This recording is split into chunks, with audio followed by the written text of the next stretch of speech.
Okay, we are here at the second um, Photographers Roundtable on Zoom, and we have a new person with us tonight, Phil Vignola. Is that right, Phil? That's right. I'm not new, just new to the group. Well, I've been around, I'm around 55 years or so. you're new to the group, right? Okay. So, anyways, why don't you just give us a little background so we can all know a little bit about you?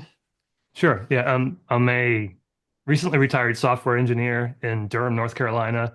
Been into photography probably my entire life, but just seriously, maybe in the past 5 or 6 years, focus primarily on wildlife and bird photography, macro.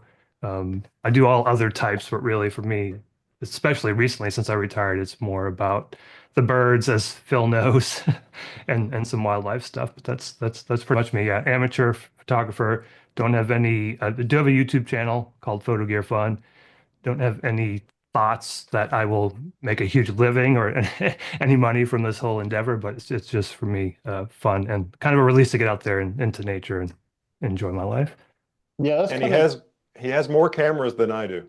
how it goes. Well, yeah, that's good because Phil doesn't have any competition. But so you recently retired? Yeah, I retired in April of last year. So Okay. this will be my first full year of retirement. So you're kind of young for retirement? Yeah, I retired just a little bit before 55. No kidding. Yeah, That's so awesome. Wow. yeah. Yeah. You're I, gonna have to I, pick up the pace, Ron. You waited way too late. Oh yeah, I know that right. So I, you're I, not I you're was, much I was, I was blessed to work with a really great company who took great care of me for 20 years and worked in technology for 30 years. So, yeah. Yeah, well that's good. That's good. Okay. Yeah, software engineer. I'm sure you got a lot of cameras. yeah, you can only save so much. You have to spend your money on something, right? So I do have quite a collection. Yeah, yeah. So, anyways, that's good. Nice to meet you, and welcome to the group. And Okay. we're just gonna we do this for about an hour. We don't try to go over. We went over a little bit last time. It was our first time. We went over I think an hour and 20 minutes, but we just kind of get rolling on things. And the first thing I want to touch on myself is I want to hear what Mr. Phil Chattanooga Phil has to say. It's so exciting, okay? Because he's the one that really wanted to have this meeting this week. I said, okay, Phil must have something really cool he wants to talk about. So hit it, Phil. Well, I forgot. So exciting you forgot.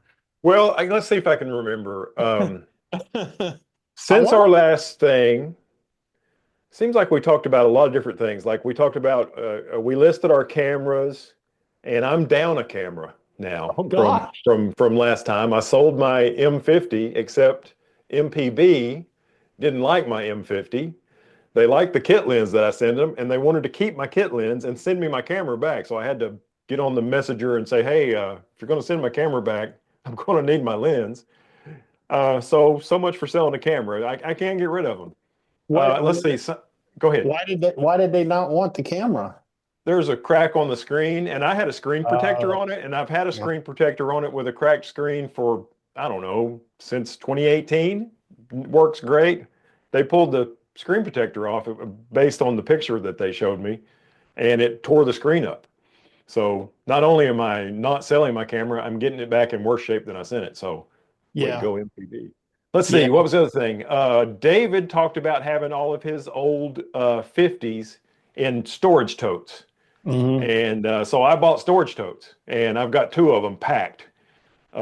With one's got vintage lenses, and another one's got a bunch of small APS-C primes that I've reviewed. So there's something new that came directly from last month's meeting.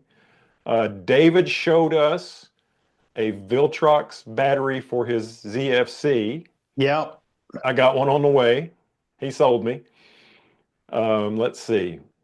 There was something else that came directly from last month's talk that has changed, but I don't know Well, what. you may come up with it here, but one thing that I noticed before you actually did your first video on the 600 PF was you had done something else. You had not made it public yet, and I seen it. And I said, "Oh, Phil got a 600 PF to go with his Z52 and his Z8. Okay. And then you came out with your video last week, your first video on the Z52. We were out shooting with it. Yeah. Well, Okay. it was on the other channel. I've got this other channel. It's Yeah. got, you know, no subscribers and no views, but I guess you saw it on there. And Hey, I'm a subscriber. oh, I'm a subscriber. it's got 4 subscribers and they're all in this stream. Uh, well, see, Phil, what you want to do is and you probably already know this, is you want to grow a community. Thank you. I'll write that down. It's not about the money, okay? It's about Ooh, the people. that's for sure. Oh, man. I watched one of my channels this week, and I've been conversing with Tim about it, and it's so crazy. And I finally come to the realization it has nothing to do with subscribers, okay? Because a lot of people will watch your videos and they won't subscribe. It's about views, okay? It's about the views is what it's all about. So I watched my retirement channel blossom along with you, Phil, and Tim. You know, watch it go almost semi-viral, okay, on a couple of videos, and it got up to about 3,210, I think, or 3,212 subscribers. And then it took an about face. I'm down to 31. I'm down to 3,170 now. I've lost about 40 subscribers. And I haven't even, I only posted like one video, and I'm afraid to post videos anymore. So I posted a video that did not have anything to do with retirement is what happened. Okay. And I probably why it went viral was because I hit a nerve, is what Tim said. I hit a nerve with people when I was talking about my parents wanting to move back over here on the farm and me build a house for them at 87 years old and all that, you know. And that's the videos that went viral. You've seen it, Phil, because you said something about 70 or 80,000 views that one video had. But that's wild. You know, I've never had a video that took off like that one of yours, or well, I mean, I do have a video with 100,000, but it took a long time to get there. yeah. But you know, Tim's got that one with 1 million views, and you've got that one, and so you guys got just bukus of subscribers really fast. And I think in a situation like that, like if 5 people subscribe to my channel because of a video, and then one of them sees the next video and unsubscribes, I don't even notice. Yeah. But if 100 people subscribe to your channel and 5 unsubscribe, then you'll notice, I guess is what I'm trying to say. Yeah, I guess you got to stay in your lane too, right? And that's the thing. So I've kind of been doing YouTube as a hobby for a while, and I kind of knew once I retired that the gear. So I do a lot of gear reviews, and I knew that would slow down because it's pretty much self-funded. So I've been buying a lot of gear, as Phil mentioned, and I just can't sustain that. So now I'm looking to try to pivot. I'm pivoting more towards kind of I'm doing a big year for birding this year. I'll probably have maybe different subscribers. I'll probably lose subscribers, but I honestly don't even track that all that much. I'll look at it maybe once a month. It's just I'm going to go out there. I enjoy making videos. I enjoy birding. I'm halfway decent at it. Well, sometimes halfway decent at it, but I just enjoy getting out there and doing it. And that's just I'm going to post the videos. If people watch them, great. If not, no big deal. I never look at mine. Refresh, refresh, refresh, refresh. Oh, there's one. New sub. Just drive you batty. Yeah, those new videos you've been making from Lake Betts and all, those are really good. I mean, Thanks, yeah. I'm still trying to figure out the format because I've seen a lot of different ways that you can do it. I like the way that you do it, Phil. I didn't want to copy it exactly, so I'm still trying to figure out the format, and I'm sure that there'll be probably 5 or 6 different incarnations of it before I get to the format that I think will stick, but we'll see. Yeah, so Phil, you got about 30, Phil from North Carolina, you've got about 3,800 subscribers on your channel. That's nothing to sneeze about. But you've had a channel since about 2016. So when did you really start getting into your video making for that channel? Was it after you became retired or before you became retired? Actually, it's interesting. I was producing videos that I think are probably maybe higher quality before I retired. And since I retired, I don't know that I'm trying to create such polished videos. Like if you, I don't know if you've seen any of my reviews. I did a lot of B-roll. I did a lot of these like kind of what I would consider to be more polished videos. I'm just trying to do more kind of raw and real stuff now and see how that goes. It's so time intensive, as Phil knows, doing these, where you've got to edit your photos, you've got to make sure you're cropping them properly, and then you've got to create the video and do all that other stuff. And it's just like two or three times the work maybe of a normal video. So I'm just gonna kind of try to be real and raw, and I guess the product would be me and the birds and maybe some of the areas that I visit. But I'm enjoying it more now with these, and I've only been doing this for probably about I started on Christmas, but I've been doing these kind of bird type videos maybe for Mhm. 3 or 4 months, and I enjoy them more. They're not highly produced and just kind of, I would say, more raw, but it's Yeah, I think sometimes you find a different direction you want to go in, especially with our photography channels. There's so much competition out there, and like a lot of us know, and I have got a ton of hiking type videos and stuff out there, and they don't seem to really do a whole lot. So I'm trying to reinvent myself this year and get into more training, maybe more Lightroom editing, and thus the couple videos I posted recently, kind of testing out my skills with using OBS. You know what OBS is? Okay.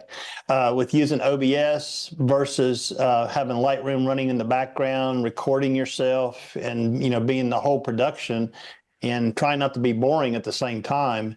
I did one last night. It went way too long. It was a 45-minute edit, but I edited 5 bird photos and exported them, and then showed posting them to Facebook.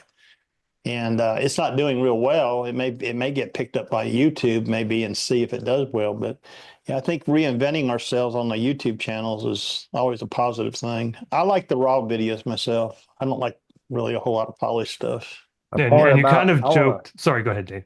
Oh, I was just going to make a point that Phil mentioned, or he coined a term, Phil Thatch, a long time ago about certain videos, and he was talking about, I think, his room tour videos he used to do, and it was that they were slow burn. They get tons of views, but it just takes a long time to do it. And they're kind of consistent. They get views consistently. And that's probably why that video with that Lightroom edit, because there'll be people looking for editing tips on Lightroom, and they'll watch that video to see how you applied the techniques you did to those edits, especially since you shared the whole process. Yeah, I did go back and put chapters in there to kind of skip through it so you didn't have to weed through the whole thing. I did that this morning. But one of the things I get a lot of people around the photo club I'm involved in and some of my Zoom meetings I do for photography, and they want to know specifically how I edited a landscape photograph. Okay. So to me, if you can get that down to about less than 10 minutes, okay, then you can do a bunch of these little edits, okay, just kind of go through them. And each time do like an Anthony Morganti thing where you show something new that they never knew about, how you did that in your photograph. And that's what I'm trying to do. I'm trying to reinvent my photography channel a little bit because I just don't know in the future, what camping and hiking and adventure videos are going to do. I mean, there's just so much of them out there, you know. It's funny. I have a camping channel as well, but I'm just doing a lot of these stuff channels. I'm just kind of doing for myself, and so my wife and I can look back on them, as we kind of go through the years. Yeah. But the photography genre is really crowded, right? And again, if you're doing gear reviews, I don't get like I've gotten a few products. I know Phil gets products, but I don't get releases from Sony, pre-embargo or those types of things. So it's really tough to try to continue to do that. And I knew once I retired that I'd have to make this transition. So I'm still trying to figure out what that transition is. But what I'm enjoying right now is doing birding, and that's what I'm going to show Yeah. basically. What's the name of that? What's the name of that camping channel? Small camper, big fun. Is it all one word? I think so. I'm trying to remember. It's been a Oh, while since we posted there, but we had a teardrop camper that we okay. started out with. We recently bought a class B van, but Okay. those are fun videos to make, but nobody's watching any of my videos, but Yeah. those are even worse than Well, the Tim, photography. Tim and I both have gotten into the car camping type stuff, and I've advanced up to a small camping trailer, and we do those kind of videos. They're kind of fun to do, like you said. They're really fun. And like I said, for me, it's more, if people watch them, that's great, but it's more memories for my wife and I to kind of look back on. Yeah, yeah, yeah. Well, Those camping videos, a lot of times, they're really popular. yeah, they can be. Not so much on my channel, but That's it can be. Now, Phil V wouldn't know this, but all the others will. That I've sort of put my photography channel on a hiatus for a while, both because I'm a little burnt out with it all, and I'm not getting the return that I need for the time that I'm investing. You're talking about spending all day to create one video where I can sit down for 15 minutes, do a talking head video on the retired channel. But when I went out for my Life in Motion Diaries channel to shoot with the Leica, I tried something a little different that wouldn't work it wouldn't work in a lot of situations that I found myself in, but it was kind of interesting to do the video a totally different way, which was I went out and took all the photos that I wanted to take, and I didn't worry about the video. And then I came back behind myself and created a video pretending to take photos of the places I'd just been taken. how you do it. That's how Thomas Heaton does it, I guarantee you. It was so much easier. Of course, I didn't do any talking in it either, which was also helpful. But I thought, I could do just the same kind of thing on my photography channel and never say a word, and just let the photography and the location do all the talking. I don't know. I'm like Ron. I'm trying to rethink where I want to go with this So channel. like So you go down there, like what you're talking about there, Tim. This is something I wanted to explore myself, but let me see if I can wrap my head around this. You go to a location, okay, just like the other day when I went to Ozone Falls. It was on a whim. I told my wife, so I'm going down to Ozone Falls. I ain't been to a waterfall in about 4 months. And it was cold, okay. It was trying to snow. And I actually went down and started my video before I started my photography, because in a sense, I feel like the video is part of your role.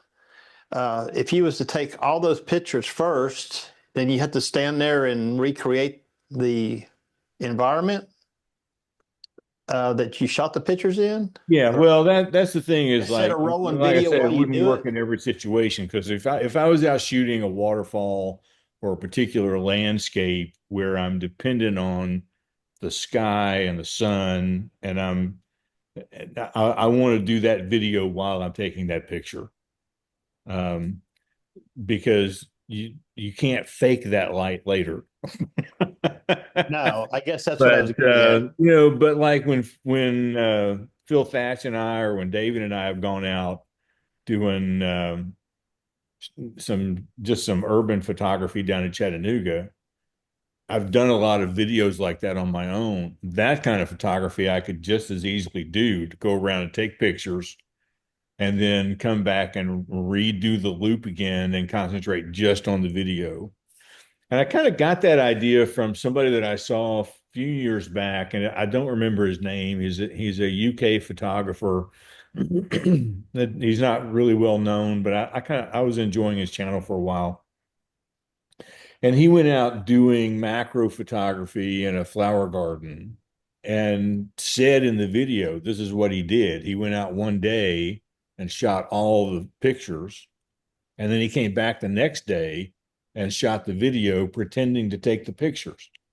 And I'm like, that's genius, because you've got limited time to get the shot if you're looking for a particular light, and hassling with the video just makes it that much more difficult to concentrate on getting it all right. So I don't know. Like I said, it wouldn't work in every situation, but I think there are some situations where I could do that again and probably come up with a better video. Not, but like Phil V said, nobody's gonna watch it anyway. Well, I don't think the But average I'll be more viewer, satisfied with it. yeah, I don't think the average viewer understands how difficult it is to make these videos. Yeah, So, we've all read the comments and we've all had those comments of somebody who's less than satisfied with the free content that we're providing out of the goodness of yeah, our yeah, hearts, hoping to make maybe just a little bit, but more. Ron, you kind of joked about it, and I don't think it was a joke about community, right? And that's really what I'm trying to do is build a community. I think we probably all are. Like this call is great. I'd love to get together and chat with other photographers. When I'm out in the field, I'll try to get together with other birders and talk and other photographers, but I don't think people understand the amount of effort that goes into these videos. And until you've actually set out to try to create one, I don't think you'll ever understand it. It's a lot more difficult than people think it is. Well, Yeah. that's true, and I find on especially on my new retired me channel, the people who give me the most grief about something that I've done, I go to look up their channel because I want to see what kind of quality they're doing, and they've never posted a video. I Yeah. mean, Yeah. just shut up. Yeah. Yeah. I do that myself.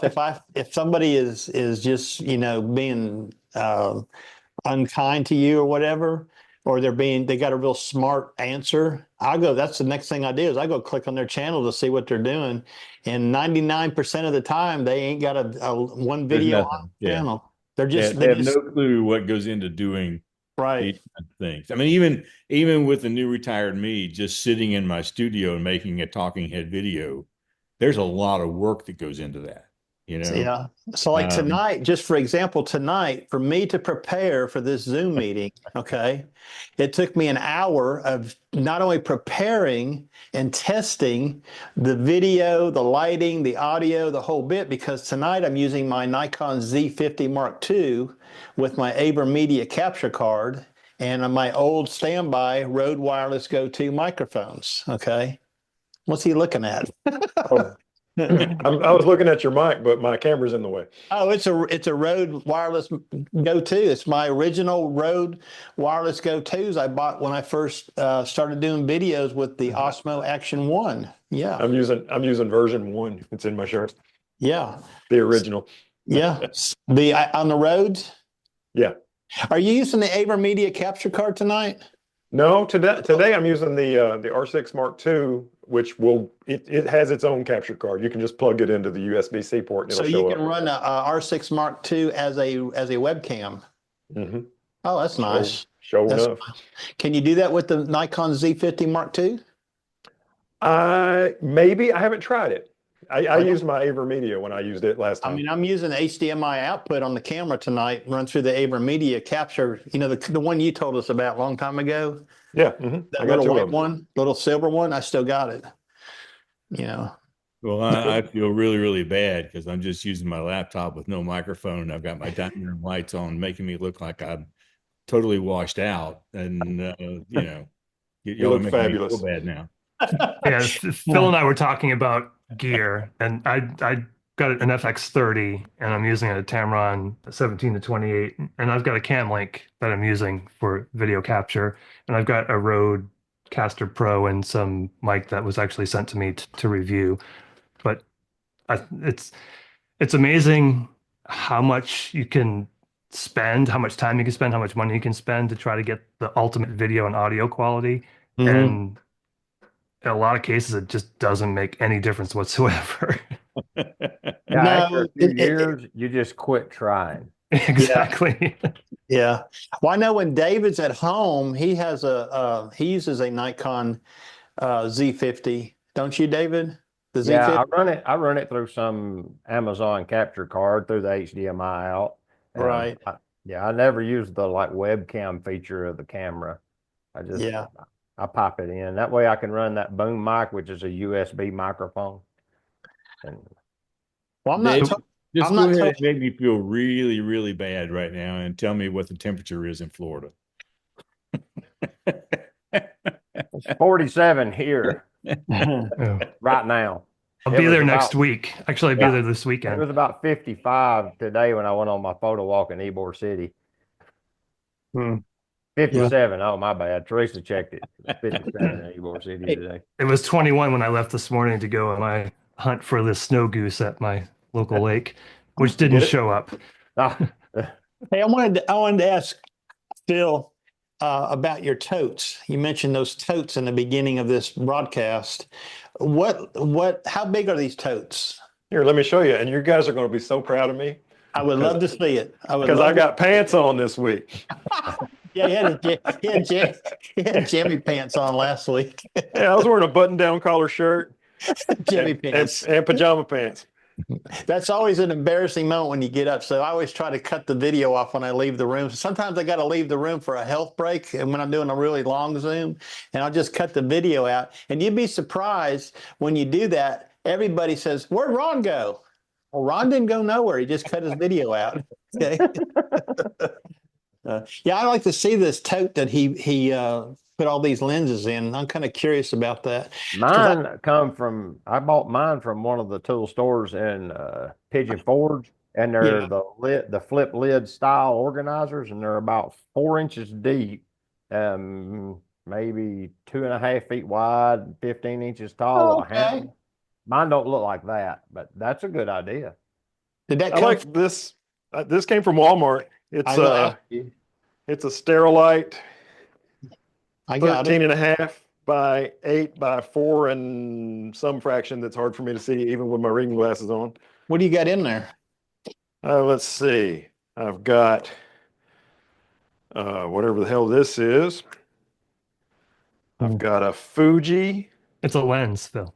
Thanks. I got a Fuji f1.8. That's an M42 mount. Here's a Helios 44. Here's a Nikon 50 1.2. Here is I think this is the Yashica 50. You want to sell that one Is too? that mostly your vintage lenses you got in there? Yeah, and then the other one's got a bunch of here's another Helios. You got 3 of those.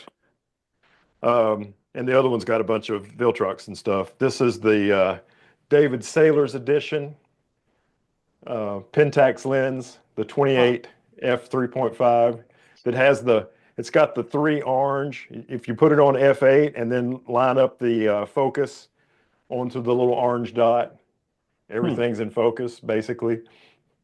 You got any You- foam in there, or you just got them in there? I just got them in there. And then I have love that. my favorite vintage lens. This is a Minolta 50 f1.4. That's a manual focus lens for you? Yeah, or- yeah, all these are. I mean, this lens is from 1973, so it was manual focus when it was new. Can you use the Minolta on a Nikon Z mount? Yeah, Oh, sure. yeah. Yeah, you Have just have to an get an adapter. I've got an adapter for Canon and for Nikon, so I can put it on. I don't have one for Sony. Here's a Nikon 50 f2. Where do you get these lenses? eBay. Uh-huh. This is another Helios. Is that 50 millimeter one too available for trade or sale? You know, I looked at MPB offered David me needs another 50 millimeter. Yeah, he does. MPB offered me $82 when I Now plugged you're it talking in his language. Go ahead, David. just for. I'll throw a clean C note at it. I imagine you would. I don't know. I really don't like the image quality from it, honestly. But I do just like it because it's a. Did I say 1.2? Yeah. Mhm. I'm sorry. It's a 1.4. I apologize. Oh, It's never a- mind. I got one of them. Nobody wants that. Yeah, that's junk. It's funny, Phil. My wife uses those same containers for her shoes. 2 shoes fit perfectly in there, just No, about. I bet it is probably designed for shoes. Yeah. I'm not putting that back up just yet. Have you ever I'm- thought? I have to say that I'm a little bit surprised that you have such a large number of lenses that you cannot use to do bird photography. Well, this box might as well be called the David Sailor's box. Hey, I resemble Me- that. Well, yeah, but Me and David were doing a photo walk with a guy named George Nagata, who is a viewer of both of our channels. yeah. And David, I said that he was an influencer, and he said, no, he's not. Yes, he is. Oh, All yeah. this stuff I bought just so I could be as cool as David. And That it didn't work out. 28-35 Pentax is an awesome lens, by the way. Yeah, I like that one a bunch. Yeah, For that's sure. my favorite 28 It ever. probably wouldn't come as any surprise to you that I can almost fit all of my photography equipment in that box. I'm getting there. I'm getting there. Man, Okay. I would hope that a Leica would be stored in something nicer than this little tote. Well, it's sitting on my coffee table at the moment. The totes are a good idea because that's kind of what I have to do. I only have a 10 by 10 bedroom in my house to do everything. So like, this right here is one corner, and then over there is the other corner. And then I took the doors off the closet and put shelves in there so I could get to things, that kind of stuff. So this is like my domain back here. But recently, especially since I retired, I have been cleaning it out. Okay. And those desks we bought, Phil, the you got one and I got one. Yeah. Right there. Well, I've got two. Okay. Oh, cool. I bought a 62-inch. I had an L-shaped desk in the back corner there. I took it out. Actually, I had to give it back. Okay. When I retired, it belonged at work. And I went and bought a 62-inch crank up, one of those. I couldn't afford the ones Tim was telling me about. They were really pricey. What were those flex spots or Flexi spot, yeah. flexi spots? Yeah, electric up and down. Yeah, He seemed Flexi Spot needs to send me an email about testing one of those out. I'd be happy to. Yeah, Well, they sent me an email about it. Did they really? I responded and told them that I would love to do a video about them and to send me more information. And that was 2 months ago, and I've been ghosted. Oh man. Well, they're obviously garbage then. Yeah, exactly. They're dead to me at this point. didn't need that. I'm good with the manual crank up deal. Okay. And this one here is the short one, the 46-inch. That's the first one I bought. And I've got it cranked up, so I got a bar stool. I'm sitting behind it, so I'm a little bit off the ground. But I've actually redone my room. I'll show you here real quick. It looks good. I have this set up, okay, that I can do here, and then if I just move, I can come over here and set my camera on like a tripod in front of me and do just a little corner shot. Okay, instead of having all this other stuff around me, maybe for another video. And then I've got the one over where my desk is, where I do my editing and stuff, where I did the Zoom last time. So I got like 3 locations now that I can do this. And I bought this arm today, came in today to hold my camera. It's pretty neat. It's a little expensive, but it clamps to the desk. And I may get another one for my light. That way I can take the whole desk and roll it. Everything's attached to it, not have it, separate. But anyways, yeah. That's why I do my videos in the field, because my office is such a mess. Phil and I were talking about this earlier. If I turned this camera around or pointed it down, you would see just how messy. That's why my shot is so tight, because if I went wide, you'd see how messy this office is right now. I've got gear everywhere. I just come in and throw my gear in and kind of. So is that a Phantom drone behind you? Yeah. Is that a Phantom 3, 4 Pro? What is that? That is the 4 Pro. You use it? I don't. It's just more of a museum piece for me right now. I've got the Mini 3 that I use whenever I use drones. And there's a Leica over there too. A Leica? Yeah. I'm not a Leica person, but it's like a Like a L2. I don't know. What is that, David? What's he got? Hold on. Ron, man, we got to get us a Leica. No. Let's see. We're going to get to Ron in just a little bit, okay? I need some advice. TL2. Sorry, not an L2, TL2. What is That's that, a nice David? machine. A TL it's the Gen Z version of a Leica. It doesn't have a viewfinder. You look at the back of the camera only. Yeah. They're great cameras. They have beautiful image quality. I do. And You've got one of those, don't you, David? I had a TL and I sold it several years ago because with reading glasses, I couldn't see the screen. And that was my problem with it. That's the only reason I got rid of it. I like how they have internal storage. yeah. But yeah, you know what it is? It's nothing more than a micro SD card, and it's inside the chassis. If you take the back of the camera off, you can change it and upgrade your own storage. Someone Oh, figured really? that out and posted it. It's just Yeah, a so micro SD card internally attached. So it I ain't like got it ain't like the Apple product that their memory card goes back, they can replace it. Right.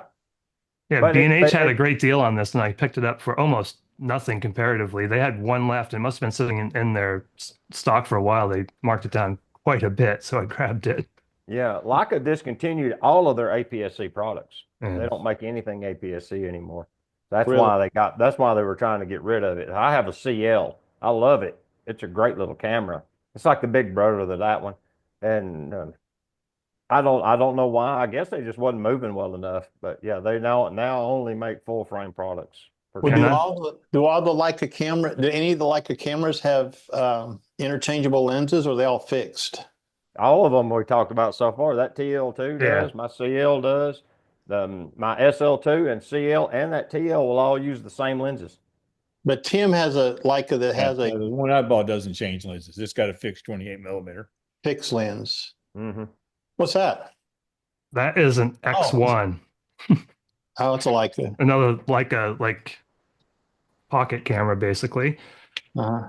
Have you And ever have you ever sat down with your wife and let her guess how much you got?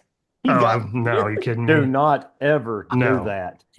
I got this one used. One of the guys that I follow on YouTube had done a video on this, and it was like $400-500 Tim tried to used. talk me into doing a video like that.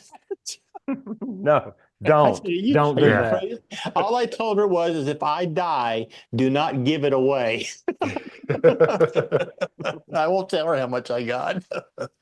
And of course, this week I'm considerably lighter than I was last week. So MPB just settled up with me today. But hey, David, Same here. what are you shooting down there in Florida? Well, today was the ZF and the 50F 1.8S.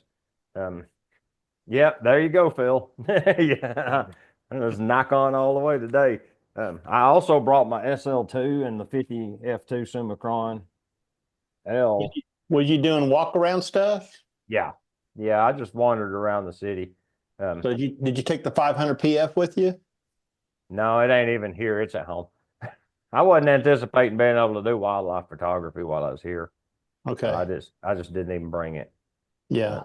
Yeah, I just grabbed the SL2 and the 50F2 for it, and the ZF and the 1.8 for it. I've got a few manual lenses in the bag. I think I have the 28 f2.8 AIS, which is like one of Nikon's legendary manual lenses, and I have a 35 to 105 little AIS zoom from the 80s, and I think I have the 50F 1.4 AI. I believe it's in there too.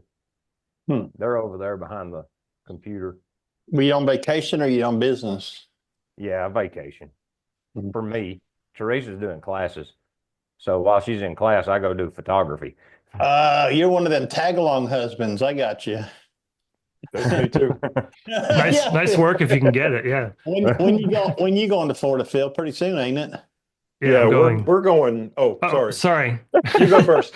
You go first. You're going closest. You're going to Florida too? Yeah. Okay. I'm going Saturday, assuming the weather doesn't get too bad here. But Where you headed? I'm going to the Orlando area. I'm actually going to visit a friend, but I am going to take one day and go to the Apopka wildlife. The wildlife drive is not open. I think it's only open on weekends, but I'm going to go over to Lake Apopka and spend one day there. I'm going to bring my R7 and my 1 to 400 with me, just a really light kind of travel wildlife kit, and get some. I'll do a video on it for the channel. So I'll bring my Osmo Pocket 3, and then I'll bring that to get the bird video and photos. I don't want to bring. Normally, I shoot the Sony A7CR with the 2 to 600 and 1.4x tele on there. Awesome bird photography lens for me, and photo camera for me. I don't shoot. I don't shoot burst. I shoot single shot. One of the few bird photographers that I've seen that actually does that, and the rolling shutter on that is terrible if you try to shoot electronic. It's only like 7 or 8 frames per second electronic, but I shoot just single shot mechanical shutter, and it's 61 megapixels. The image quality is just phenomenal. It's Yeah. hard for me to put that one down. Yeah, I do control burst. Usually with the D500, I'm usually 2 shots, 3 shots at a time. I don't lay on it. I just don't see any need to. The birds, I shoot a lot of perch birds. I don't do a lot of birds in flight. And, I just, hit it for 2 or 3 frames and then wait and see if it moves a little bit. The only reason I do that is to hope that that all three of them are sharp. That Right. the bird didn't move or the wind didn't kick up and blow its feathers around or something. Because I don't shoot. Well, Phil shoots a lot lower than I do, but I only shoot around 1/1000th. I don't usually go above that because the D500 has problems with high ISO once you get above what, Phil, 3200 or so. Yeah. And it takes a lot of work to clean them up. So that's one bad thing about the D500 and that sensor is it's not real good at high ISO photography. But yeah, I only shoot controlled bursts like that. I had somebody comment to me one time about that. I actually did a video with in the blind in my back woods back here. I have a blind I set up on the ground, and I was in the blind doing the video, and I was shooting while I was talking to the camera to the Pocket 3. And I think it was Woody Mallory. He made a comment about nice control on the shutter, just bursting it a couple times at a time. But yeah. Well, I only do it because of all the things that I do in photography, culling is my least favorite thing to do. So if I come home with 4,000, 5,000 photos, I'm never going to look at them. I'll look at one or two and that's it. So I know the way that I like to kind of enjoy my photography, and culling is the thing that I hate the most. So I'll come home with fewer shots and deal with missing shots. So Control A, delete. do you load them all? Do you load the whole card on your computer and then cull them? Yeah. Yeah. I actually, I've got the latest Mac, and going through those, even though there's 61 megapixel files, I still can go through them pretty quickly in Lightroom, and I'll just either flag it. And so if I flag it as something that I want to look at, and then if it's a 1 star, it's something I want to edit right away. And that's my culling process. I'll just go through, flag it if I want to keep it, 1 star if I know I want to edit it first, delete all the things that aren't flagged, looked at the 1 stars first, edit those, and then look at the ones that were just flagged. And it's pretty quick. See, I just did a video on that yesterday on, Ah. on culling. And it's something I never did very much of until recently when my NAS filled up and I was struggling around here trying to figure out what I was going to do. And, I finally figured out, what I need to do? I need to get rid of some shit. That's what I need to do. I just That's started. the other thing that I forgot. Now, Phil deals with external hard drives, which I am starting to do SSD drives for my video. And one of the things I come up with videos is don't keep the source after you create the video. The only reason you want to save your final video that you posted to YouTube was in case something happened to your YouTube channel and you had to recreate the channel. So if you keep the final video in the thumbnail, you're good. All the other stuff can go away because you're never going to go back and use it again. Did you see that flicker? Yeah. That's that AverMedia capture card acting up. Okay. I haven't used it in a long time. I used to have some problems with it a long time ago, and I thought it was my other MacBook, but apparently that AverMedia card is skipping a beat. I don't know why. I'm only shooting 1080p out at it from the camera. So I don't know why. Yeah, I've noticed it flicker a few times actually. Yeah, I was going to say that. I have seen it blink. I thought there might have been a power blinking issue because of the weather. I No, thought my monitor was going bad. I was already shopping over here. I think it's He's on Amazon. Well, speaking No, I'm of, going to be honest with you, Ron. A capture card only lasts about a year for me before it starts giving trouble. So about Really? once a year, I buy a new one. Yeah, well, I'm not buying I bought the Elgato 4K the first time. It lasted Yeah. about 2 years and died. I don't yeah, know, something about its processing all that data. It burns out a chip in it or something, I guess. really? Yeah, I just buy a new one every year or so and I may have to. call Well, normally I use the Pocket 3 in webcam mode, and it does a real good job. Yeah, I And got to admit, last week when you used it on that, because you used it last time, I it did. worked really good. Yeah, I just decided I'd try the Z52, Mark II in this mode tonight. But speaking of there it goes again. Speaking of gear, okay, so I have a dilemma. Okay, I have all this money I got to spend. Oh man, what a problem! Yeah, Now, that's terrible. what Which Leica are you going to get? No, we're not going on Dad, there. he's on it. Phil's got it figured out. He's getting one. It was it M11 No, I don't, with a 50 millimeter Noctilux. no, I don't want that. Okay.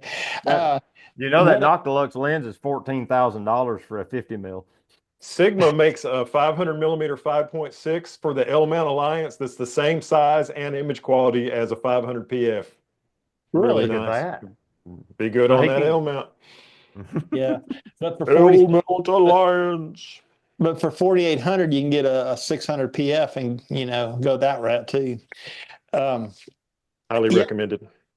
Well, I'm going to keep the Z50 Mark II for walk around stuff, just knock around. I was trying to do some testing with it at Ozone Falls to see how well it did in a landscape environment, but that was a fail because it was so windy down there, and it was cold and it was raining. Everything was against me, so I was having trouble with it down there. So I didn't get a good test on it. I do know the 16 to 50 kit lens is sharp.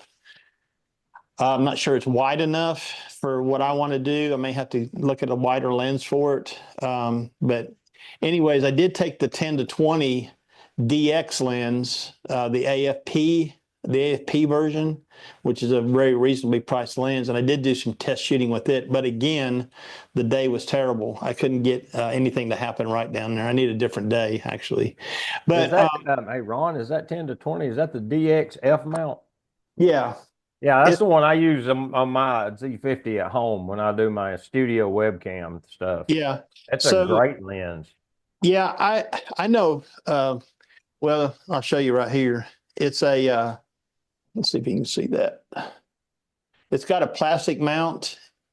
It's not an Yeah, expensive that's one. it. It's a great lens, though. Yeah, it is a great lens. I'll tell you what, Ricky Smith, who lives down in Dayton, and I used to shoot with a lot. He actually got rid of his full frame setup. He shot for years with a D610 and a 16 to 35 f4, and he got rid of that and bought a used. He got rid of everything. He had a 14 to 24 2.8, that big bazooka thing. He got rid of that and bought a used D5500 and one of them lenses, and that's all he ended up with. And he claimed he could get just as good pictures out of that he could out of that full frame D610 that he had. But Not the anyway, gear, it's the photographer. it is. It's the lens, actually. I think sometimes you got to have a good glass. So, anyways, what I wanted to ask the group here is their opinion. I'm not too sure if all of you can answer on this. It depends on your Nikon knowledge, but I am considering the Z6 III, okay, Mark III. The reason I'm considering is I want a full frame camera for landscape photography. And I was going to step back into a Z6 II because you can get them for about $1,500 right now. They're about $400 off. Versus $2,500 for a Z6 III. It's $1,000 more.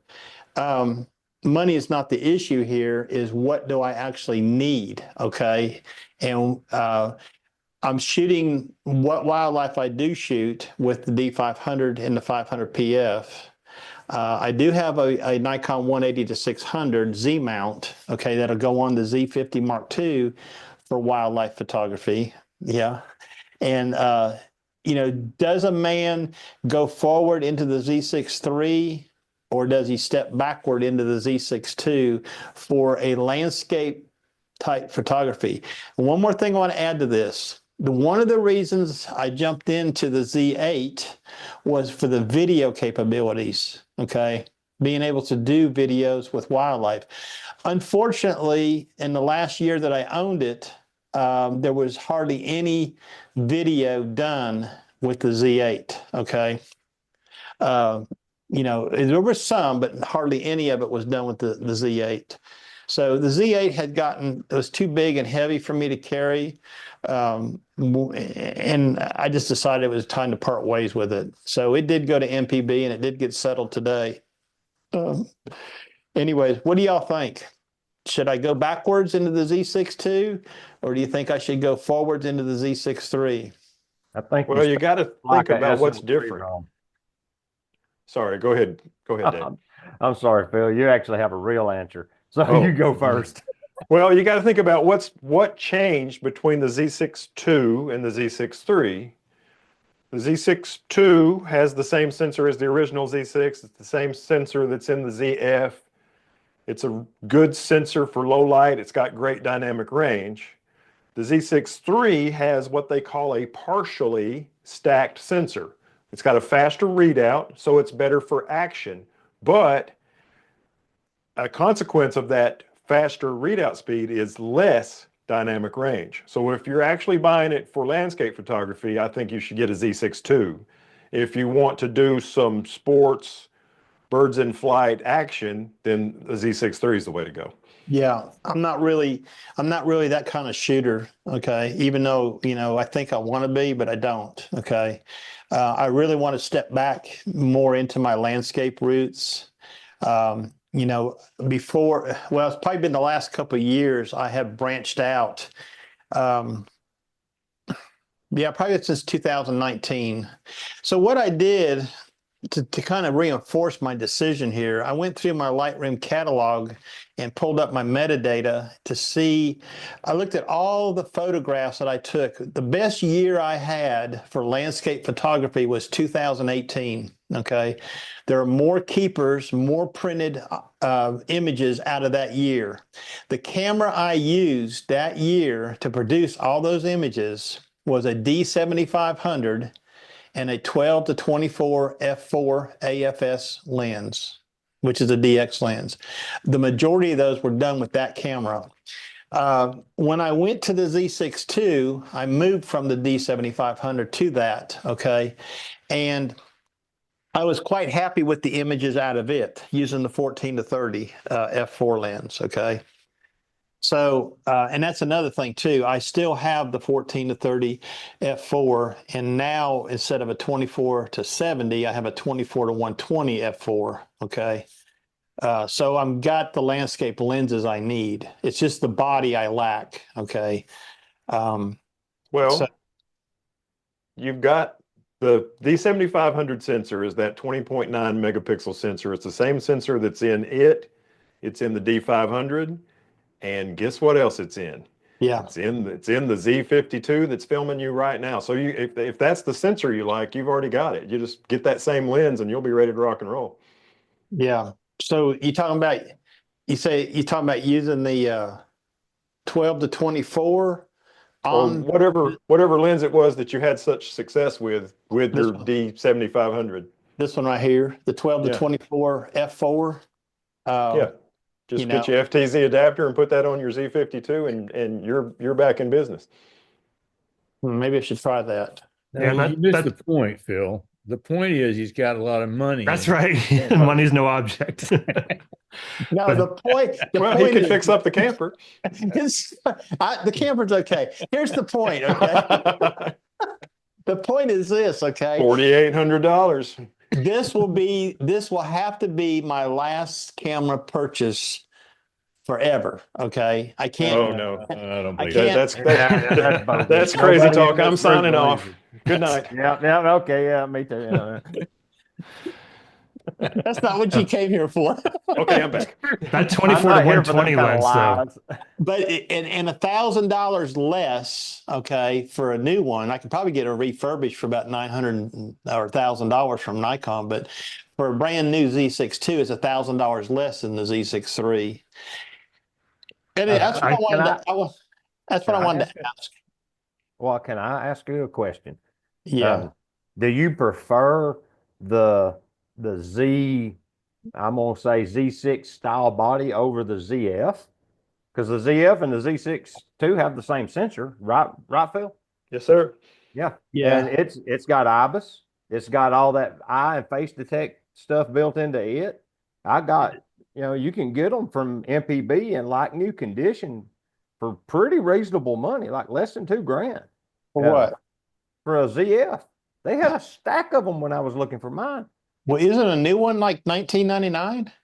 It was several $100s cheaper than what a new one was. Right. But yeah, they had a bunch of them, and it takes beautiful photos. Yeah. And let me tell you, that video that you made on the Sitton's Gulch Trail, when your battery ran dead and you Mhm. made a little video clip with the ZF and the Yeah. 51.8, Yeah. man, that looked premium. That looked so The good. separation, I asked you a question, you probably didn't see it, and I asked you if you were filming that segment with the ZF because the background separation on that was phenomenal. Okay. Mm-hmm. What's that? Yeah. That's $19.99 for a new ZF. For a new one. But you know David, what's not me is all them dials on top, for the You can ISO. you can turn all that off. It's just like Yeah. the Fuji X-T3. You can run the thumb wheels. It's got both wheels. So you don't have to use the thumb wheels to change your stuff. There's No. one thing it's missing, Yeah, and both the that wheels are is right here. it's got the front command dial, it's got the back command dial. The one thing it doesn't have, and it's got a PASM switch too, I believe. Mhm. What it doesn't have is a quick way to switch from manual ISO to automatic ISO. You got to dive into the menus to do that. Yeah, I have it set in my custom menu that you can build at the very bottom. The little I menu. Yeah, well, you go into the menus, you can set up your own private one or whatever you want to call it. Okay, I got you. Yeah, I stuck it in there so I can just run to the bottom and that's the one it leaves pulled up all the time because I leave it there. And then it's just click on the menu, turn it on. But yeah, he's right. For whatever brainstorming reason they had, there's no auto ISO option on the dial. There should be an A on the dial, and Is it's there not a there. is there a U1, 2, and 3 on the dial? No, it doesn't have programmable options like that anywhere in the camera. Okay. Like, yeah, you can't build your settings and save them like, yeah, user settings like the D7000 had. It doesn't have that functionality at all. That Yeah. is a drawback. Geez, Phil, I didn't know I was getting into a bunch of Nikon users. I'm out. You didn't tell me that. My Tim- answer to your question was to just sell it all I'm and get a joking. Canon. Ron, I actually sold my um I sold my Z8 and my 3 recently. I wish I wish we would have connected before that because KEH probably has one at a pretty good price right now because they didn't give me nearly what. Why did you sell the Z6 III? So I bought it for video, and I thought that I would use it more for videos. I did a documentary on Lake Bets, and I thought that I would use that more for video. And instead, I ended up just loving my FX30, and I got another FX30 instead of that. And then a lot of the stuff that I'm doing now handheld, because the handheld stay for Nikon is really good for long lenses, right? But I found that my R5 or my R7 with that 1:400 does a pretty good job. And with the R5, I can record in 8K and crop in. So the handheld video on the R5 was good. And I'm more familiar with Sony and Canon than I am with Nikon. So it was just, and the Z8 just didn't seem to perform as well for small birds. And Phil, I know that you probably have it set up. Maybe I didn't set mine up properly and didn't give it a good chance, but a friend of mine wanted to get one anyway. So I sold it to her and gave her a pretty good deal. But that Sony autofocus for me, for birds, especially small birds, I haven't seen anything that beats it on that A7CR. The latest kind of incarnation of that autofocus for Sony just doesn't, I don't think it's matched anywhere. Phil, where did you get your Z8 from? I bought it from Murphy. Oh, you got it from Murphy? Yeah. Yeah. Okay. I didn't know if you bought it used or not. Oh, it's $15.49 for a like new ZF at MPB. Yeah, for a used one. Yeah. Yeah. So you can get it for 1,500 or $2,000. Yeah. But yeah, that Z6 III is great for video. It's a Z8 Lite, really, right? And light in a couple of ways. It's much lighter. It doesn't have quite the functionality, but yeah, I started with Nikon. My first Nikon was D3100, and I shot Nikon DSLRs for a long time. And then Nikon was so late getting into the mirrorless game that I moved over to Sony and Canon, and I tried Nikon recently. And I've got a lot of great lens options that Phil kind of has pointed out, but I don't know. I guess I'm stuck in the Sony world for my bird photography, for good or for bad.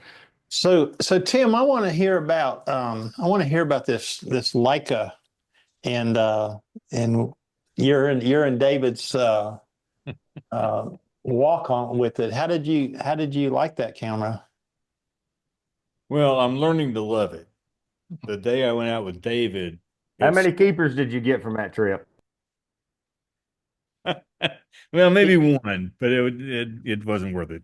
Well, Uh, was it a blur problem, a focus problem? no, well, some of them were that, and then some of them were, I had it on auto ISO, and some of them were just overexposed.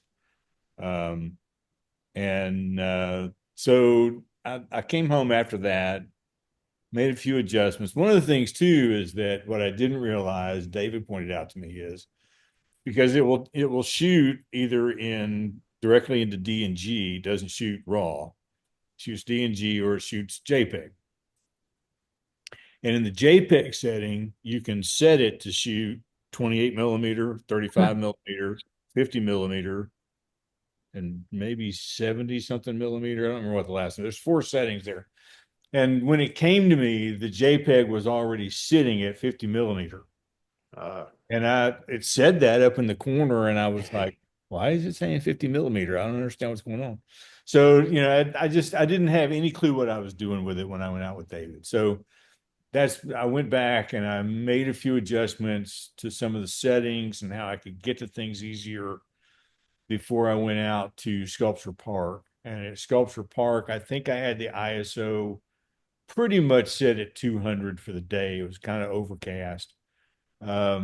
I might have bumped it up a little bit in a couple of shots where there was a lot of shadow, but what I was trying to do when I went out with David, what I was trying to do was get the high contrast between light and dark. You don't get that when you're shooting auto ISO. It doesn't happen. But My pictures had high contrast. and the other thing that I found too is that I've got to think about editing totally different. I was going to ask you about that. Yeah, I mean all the things that I'm used to doing to create black and white images from color, that just got chucked out the window. I mean, none of that stuff is even available to me in Lightroom. It just automatically goes to black and white, and there's no hue settings to play with. There's you can't adjust a lot of that kind of stuff, and so I've been having to try to figure out, how do I get this difference between light and dark sharper and more robust. Crisp. And so that the pictures that I took at the Sculpture Park were kind of an experiment to get that. Mm-hmm. Have you tried it in JPEG mode and just used the JPEGs straight out of the camera to see what? I shot when I shot there. I shot in DNG and JPEG, but I still went ahead and edited the DNG files. And one thing I did notice is that it is possible to get a file too big to upload to Instagram. And so and to make a few adjustments in the export to get them to actually upload. Yeah. That camera there, David, has it got a sensor that is actually made for monochrome? All sensors are monochrome from the outset. They put a Bayer filter array or an X-trans if you have a Fuji on top of a black and white sensor to create the illusion of color. And they do a lot of math through algorithmic computations to create color images with those sensor arrays. It's bizarre how that crap works. His camera has my sensor in it with the Bayer filter array completely removed. So you lose like 3 stops of light through the blue layer, I think it is. So he gains 3 stops of light automatically in his ISO performance by just having that camera. So he can shoot monochrome at like 25,000 ISO and it'll look like 1600. Really? Yeah, it's shocking how dark. I've seen sample photos out of a Q2 monochrome that were shot essentially in the dark and they look beautiful. It was just crazy what them images. So it has the sensor in that camera that Tim has is a very low light type of performer. Oh, absolutely, yeah. So you could go down a dark alley somewhere with and make it look really good. Is that what you're trying to say? Yeah, it's Yeah, just and going to be I black mean, and white. it'll go to f1.7, but all the images that I shot at the sculpture park were just shot at f8. And I was basically trying to do where all I had to do is pick up the camera and take a shot. One thing I am noticing is that the ring that decides where the focus is going to be, like I have it set at 8 feet. Mhm. Um, it I move it. I wish that it had clicks, but Mhm. it's real free flowing. So I have to keep looking at that along the That way to camera make is sure that manual I haven't focus? screwed it up. Do what? Is that camera manual focus? No, it'll do autofocus. Okay. I was just curious. But the If manual ring will override it and he push it off location. Gotcha. Yeah, Gotcha. yeah. That's pretty interesting. So, having a fixed 28 millimeter lens, is that going to bother you in the future? Or you going to live with that? No, I love the 28 millimeter. I mean, if I were taking my R6 Mark II out to do street photography, it would always be a choice between the 28 and a 35. I Yeah. like to a lot. And on my phone, I have my phone main camera set to 28 millimeters instead of 24. So Okay. I shoot in 28 a lot. Yeah. I'm glad you said that because I was looking at my iPhone, my new iPhone 16 Pro Max. Yeah. I was looking at the camera settings on it, and I noticed that you could do that in those lenses. That you could set it for that lens. That's the lens you want Yeah, to it'll be. go 24, 28, and 35. Yeah, yeah. Do you think a 28? Everybody is. Do y'all think a 28 millimeter on a full frame camera is the ideal street lens? No. Not for me, but I reviewed a Viltrox full frame 28 and I really enjoyed it. But I like street photography in Chattanooga is not like street photography in New York City. Yeah, he's right on the nose So with that one. you You're need shooting, you're a lot of For times. me, I need more focal. But Tim's not taking pictures of people. Tim's taking pictures of Right, but for street stuff, you think you need something wider than a 28? no, I need More longer. telephoto. Oh, more telephoto. Yeah. Okay. Yeah, I use 35 normally. Phil shoot with his 70 to 200. Yeah. Seriously, he does. So does I so shoot does with a Ray 50. Saldano. Yeah. Yeah, that's the whole reason I want to buy that crazy 135 f1.8 Plena lens. Plena? Oh, jeez. I want to use it for street photography. Yeah. Yeah. 135 is a really nice focal Well, length. I got the Nikkor AFS VR 105. Okay, macro lens. Why not? Can you use that for street photography? Absolutely. Oh Yeah, yeah. you know what? You can use any lens for street photography. You can use a telescope if you want to. Hey, I Whatever. went out with that 10 to 20 once with Phil. Yeah, he got all sorts of interesting photographs that day. It takes some really fantastic images. Can you imagine going around Phil with the 2 to 600 for street photography? That would be interesting. Maybe we should make a video on that. May do that. That would be pretty cool. Maybe what we should do is go follow Phil and we'll do the video while he's doing the and Heather had that way we can get the crowd's reaction when they see him. Heather used to use she had the Tamron 18 to 400, which is or I think that may be, those numbers may be slightly askew, but anyway, she was using that on a Z50. So she had a 1.5 crop and was doing street photography with it. Her shots were beautiful. Yeah, I wish I was closer to all you guys. I'd love to get together and shoot some videos. Well, I happen to know you have a camper, and I know That's true. There's that's state just park. right over the hill from me is this place called Harrison Bay State Park. Yeah, actually, they all their sites look like they're paid. We're getting off track for photography, but all the sites look like they're paid. It actually looks like a really nice campground there. Set it up. Set it up. I'll haul my camper down to Chattanooga, and we'll stay at the state park, and we'll go hang out with the 3 Chattanooga photographers. Okay, that sounds good. I've been wanting to get down and do it anyways because I think Chattanooga is just a really cool town to do photography in. I mean, just from what I've seen from these 3 guys. Yeah, and if anybody gets over to North Carolina, Central North Carolina, look me up in Durham because there's some spots around here too for just about anything you could imagine. So yeah, well, I'm retired now, so I'm pretty mobile. yeah, I thought I would be too, but not as mobile as I thought.